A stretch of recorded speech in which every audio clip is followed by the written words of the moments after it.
Hi friends, this is Carrie from Stampwithct. Thank you for joining me today for another edition of our Finding Inspiration. It's my new series for 2022 and today is January 14th, Friday, January 14th, 2022. I cannot believe we're already almost halfway through January. That's just crazy. Well, let's talk a little bit about what my goal is with this series is to actually bring you ideas for ways that you can jumpstart your creativity when you hit a creativity wall. It happens to all of us. We may be tired, stressed, just really have a lot going on. You may have had to kind of step away from your crafting for a little while and you're getting back into it. So this is just a way to help you find inspiration.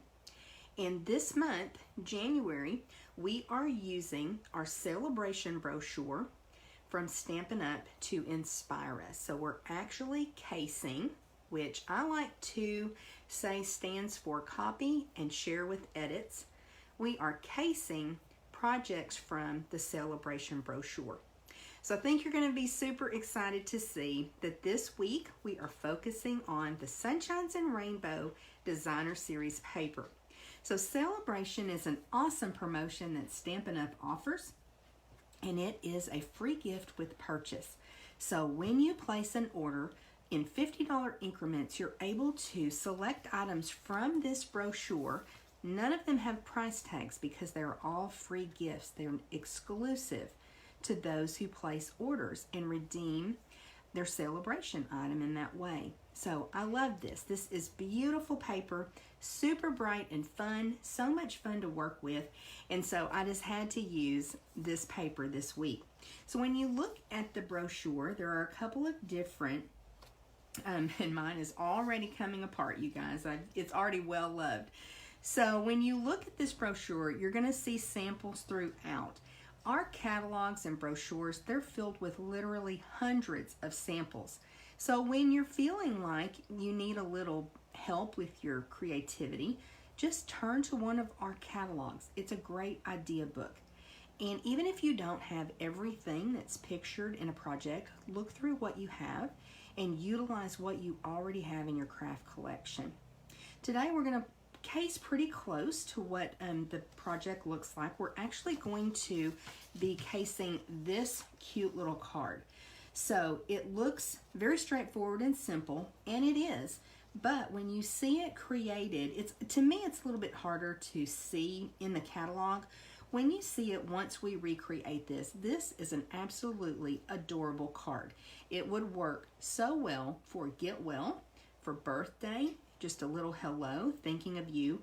This would be a great card to mass produce and have in your stash whenever you need it, just to let someone know I'm thinking of you and I care about you.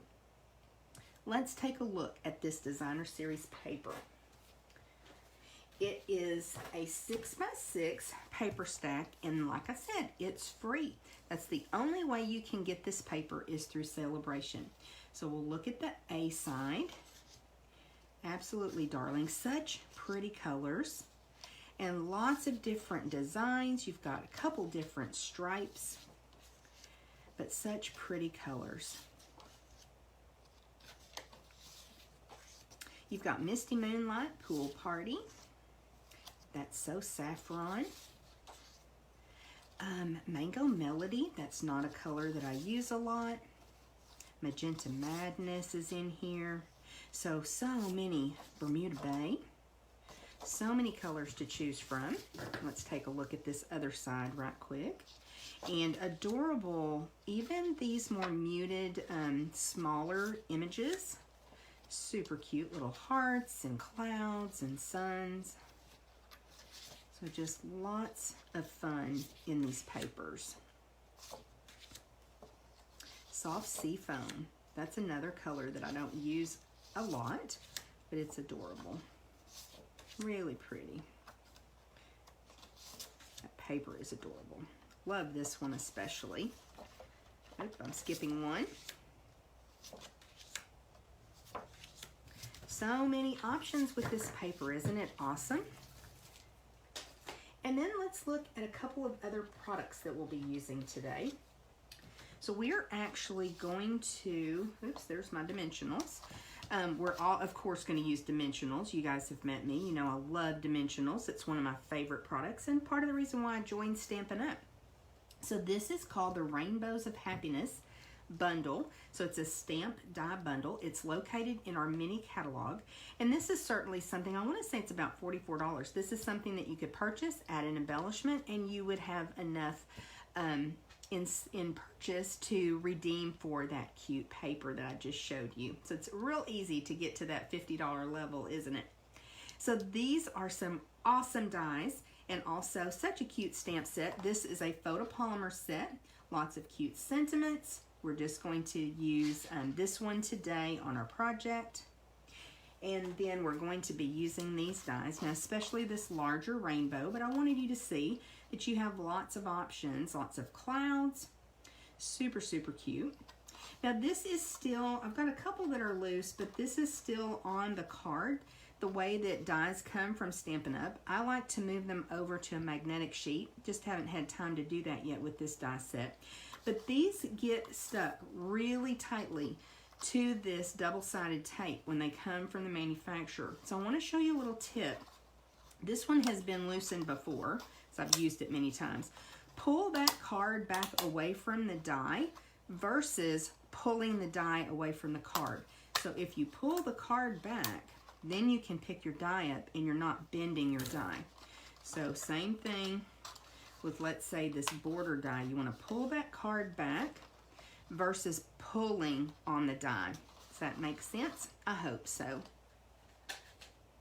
So we're going to be using this die today. And then we are also going to be using an embossing folder, and this is one, I think it's painted texture. This is one from our annual catalog. You've seen me use it before, but we're bringing it back out because when I got to looking closely at that sample in the Sale-A-Bration brochure, there was some texture in the background. Pretty sure this is the embossing folder that was used. So what I did, I'll go ahead and show you my creation. Here is the sample that I made using that layout. I did use the embossing folder, and I actually just did it on the card base. So we'll talk about that a little bit. That's not something that I would typically do, but hey, it is really fun and cute, something different. So I cut my card base at 11 inches by 4 1/4. And when you use our embossing folders, just a couple tips for you. Some embossing folders work great. The embossed, the upper side, and the debossed, which is the back side, both look great. That's the case in this embossing folder. Looks great either way. But if you're not sure what is the top and bottom, where the Stampin' Up! Logo is, that's always the top of the embossing folder. Another tip for you is once you are running this through your Stampin' Cut and Emboss machine or your die cut and embossing machine of choice, you always want to run it through with the fold going in first. That just helps with the pressure that it puts on your embossing folder, because you actually can snap your embossing folders in half. Ask me how I know that. And you can also mar up the edges to where they don't line up properly. They don't emboss properly. So be careful when you're using your embossing folders. Get them centered on the plate and run them through with that fold in first. Whoops. So I just opened the embossing folder and I took my cardstock. I had already cut and scored my card base, and this is thick basic white. And then what I did was I took where the fold was and lined it up, then moved it forward just a little bit so that I would have that pretty embossing all the way to the very top of the card. And then I lined that up in the folder and I ran it through my Stampin' Cut and Emboss machine, went in, forward, and back so it got a good impression. And then this is what we have, is a beautiful card base that is embossed, but not only on the inside, but even the deboss side is very pretty. So just a little tip for you, something to give a try. The other option that you have is always just to take another piece of cardstock that's 5.5 by 4 1/4, run it through your embossing folder, and then just adhere it to the front. That would work fine as well. But I had no problem doing this. Now I went ahead and cut out my pieces for my rainbow, and I want to share a tip with you that worked really well for me. So I'm hoping that it's something that you would find helpful as well. Let me find all my pieces here for my rainbow. So I've got them all die cut, and I cut the designer series paper into strips. I just found that the way that this die is, rather than utilizing and wasting a lot of paper because it cut into it, I just cut strips and laid it across the piece that I was actually trying to die cut. So one of the tips that I have for you, if you want to make placing it on your card super easy, or any project, we're actually going to grab just some Scotch tape. And I have this in my craft room all the time. And you could probably use washi tape. I'm placing that across the die in a couple of different places. You could probably use washi tape. I will share that I tried to use a big Post-it note. That was not enough stickiness to keep it in place. So then what I did was I took each of the rainbow pieces, and after I cut them, I placed them back into the die, just like this. Making sure, let me try this way, because I want to make sure that it makes contact with just a little bit of that Scotch tape to hold it in place. And let me see if I can get it to cooperate. Of course it worked fine when I wasn't on camera, right? Okay, let's go ahead with this next piece and pop it back into the die. Now you may be able to just eyeball it and get it super close. I just found that this worked really well for me. But if you have a different way, be sure and share it with me. I love to get new tips on how to do things. So I'm just making sure it makes contact with the Scotch tape. Now I want to actually, when I add that to my card front, I want those rainbow pieces to be raised. So I grabbed a brand new sheet of dimensionals, and we're just going to come in a couple of different places on each of the rays of the rainbow, and we're going to place a dimensional, just making sure that it stays within the boundaries of that designer series paper.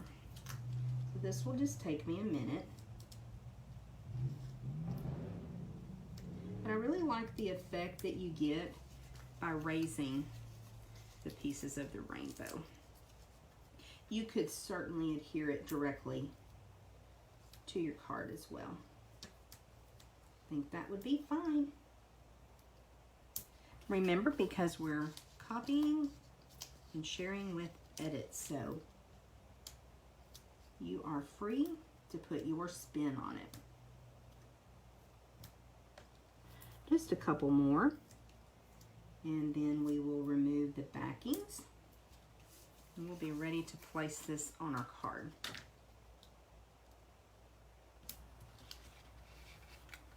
And I will share with you, I used my mini Stampin' Cut and Emboss machine to actually cut out these pieces for the rainbow. Worked really well.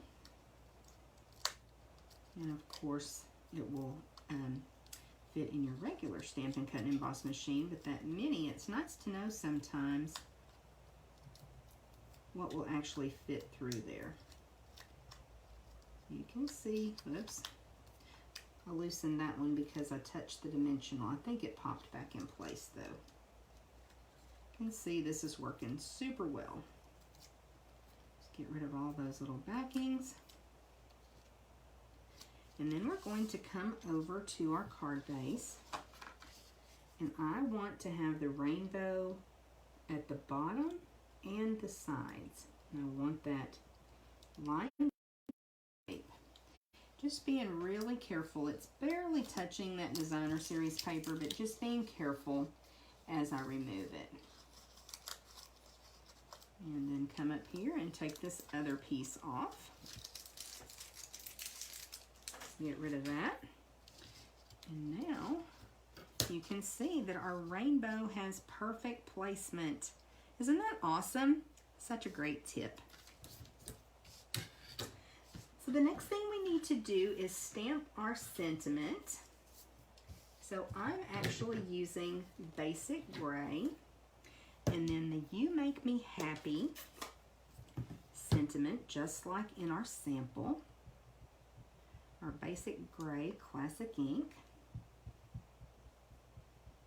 And let me see if I can get this stamped relatively straight. This little sentiment has a super cute font, and so it's pretty forgiving. Now I placed that up here across my rainbow, and I noticed in the sample they kind of notched the edge, and I decided I didn't want to do that on mine, so I'm actually going to figure out where I want it. I do want it to overlap the rainbow just a little bit. You can see in my sample, want it to overlap just a little bit. So I think what we'll do is grab a couple of dimensionals, and we'll put them towards the end where it says Me Happy.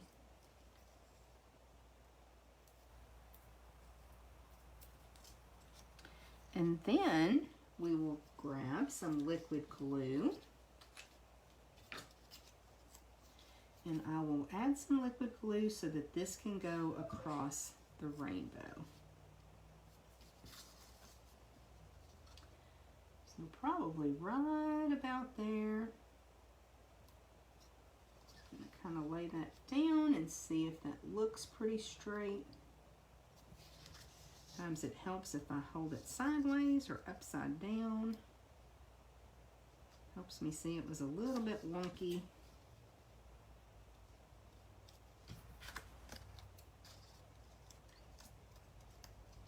I need to move it over just a tiny bit because my dimensional's right there at the edge. And I've got that extra little bit.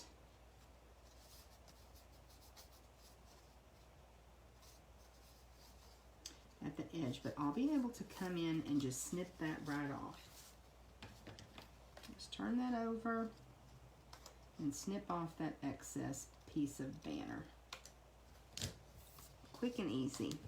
Now the way that I stamp the sentiment, it's justified just a little bit to the left. I could always come in there with a little embellishment, maybe one of those new iridescent rhinestones that I love so much, and that would help take up a little of that space, but I'm not going to worry about it. I think it looks just fine. Now I wanted to make a linen thread bow, and in the sample, in the Sale-A-Bration brochure, it was just a simple bow. Let me bring that back in where you can take a look. But I decided to go ahead and double up my linen thread. Just thought that that gave it a little bit more substance, and I really like the look of doubled linen thread. Another little tip for you, when you use your linen thread and it's been wound around the bolt like this, it can get kind of curly. So if you have a baby wipe handy, a damp paper towel, or even your chamois, this is a clean chamois, it's just stained, you can take it and run it down your ribbon or twine, and that will help take some of the curl out. And that way, when you go to make your twine bow, it's going to cooperate quite a bit better. Make it a lot easier to work with. Okay, let me find my snips again, because I am going to double this twine, and I'm going to make a cute little bow, or actually a fairly good sized bow.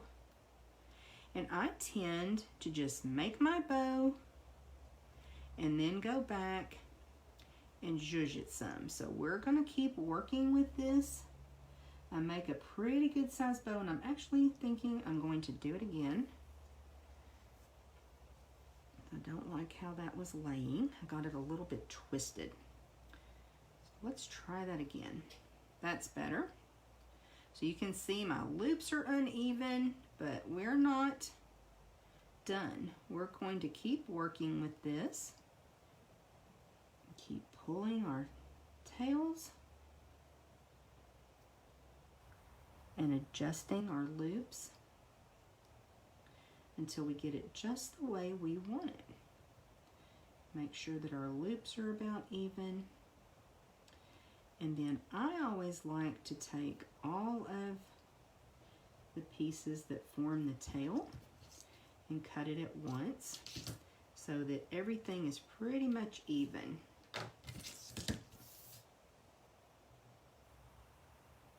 Now, if my bow loops kind of come apart, I'm okay with that. I do want to get the tails pulled down, and then I'm just simply going to grab a glue dot and come in and add that to our card.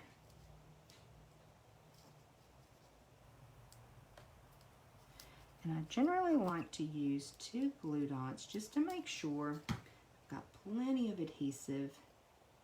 And by pulling those tails down, as you add it to the card, it helps hold everything in place exactly where you want it. This one is actually down quite a bit more than my other card, but that's okay. Each one is a work of art, its own little creation, right? And that is wonky wonky.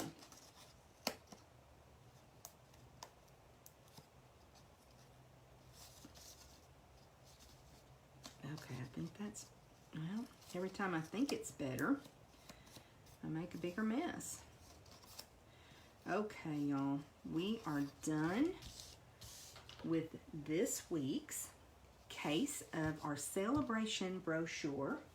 So again, I'll bring in this cute sample from the brochure, and here's what we recreated. I absolutely love it. It is a darling card. Let me know what you think, and let me know if you give this a try. Remember, you can always case samples, copy and share with edits, or copy and share everything if you want to make it exactly like you see it in a catalog. And if you need any help, reach out to me. I'm glad to help you.